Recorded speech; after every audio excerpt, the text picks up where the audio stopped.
Nosaltres, amb aquest comunicat, hem vingut a manifestar un posicionament col·lectiu. Una presa de posició que sabem que pot ser incòmoda i que ens genera dubtes i incerteses, però que sabem rotundament compromesa amb les que són la nostra gent. Nosaltres, superant les pors i els discursos fàcils, hem vingut a parlar clar. Formem part de la gent precària, del 50% de joves aturades, de les desenes de famílies desnonades cada dia, dels jubilats estafats pels bancs. Formem part dels treballadors afectats per expedients de regulació, de les treballadores acomiadades, dels que no es poden pagar una sanitat mercantilitzada, de les que deixaran o ja han deixat de rebre qualsevol tipus de prestació social. Formem part de les treballadores domèstiques sense drets laborals, dels que estan obligats a pagar uns transports i uns serveis bàsics abusius. Som d'aquelles a qui el preu de l'habitatge ofega quotidianament, de les que veiem hipotecat el nostre futur per les retallades en educació.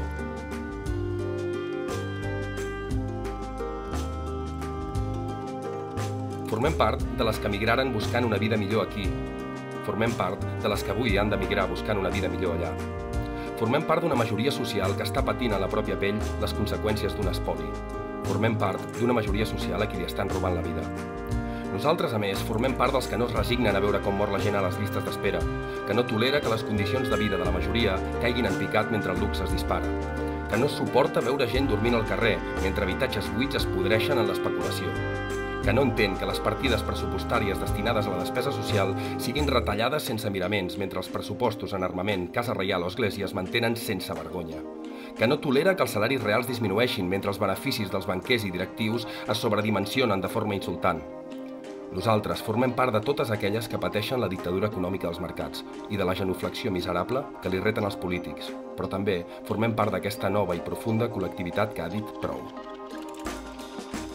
Nosaltres, així, formem part d'aquesta col·lectivitat digna i multitudinària, que s'ha alçat en milers de places d'arreu, que ha manifestat un desig enorme de canvi, que ha intentat aturar l'espiral de bogeria a què ens estan sotmetent aquells que governen pels mercats. Hem intentat aturar la corrupció política, mitigar les desigualtats socials, situar les persones per sobre de l'economia. Hem alçat les nostres mans i les nostres veus. Hem intentat refundar la societat de forma solidària. Hem intentat crear un nou vincle social. Hem fet el que hem pogut i ho seguim i seguirem fent. Lamentablement, entre totes i tots, hem sigut incapaces de frenar el malson. Encara, i diem encara, no hem tingut prou intel·ligència ni prou força. I, malauradament, els que sí que tenen la força han desuït completament els desitjos i necessitats de la nostra col·lectivitat. Segueixen aplicant les dosis de dolor de l'ajust estructural i castiguen amb duresa les que aixequen les mans i les paraules. Insulten la possibilitat del naixement d'una nova dignitat.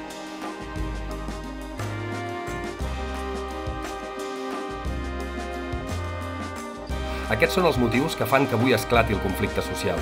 Avui esclata la ràbia, la desesperació, la impotència, el dolor acumulat, la falta d'esperança mastegada en silenci.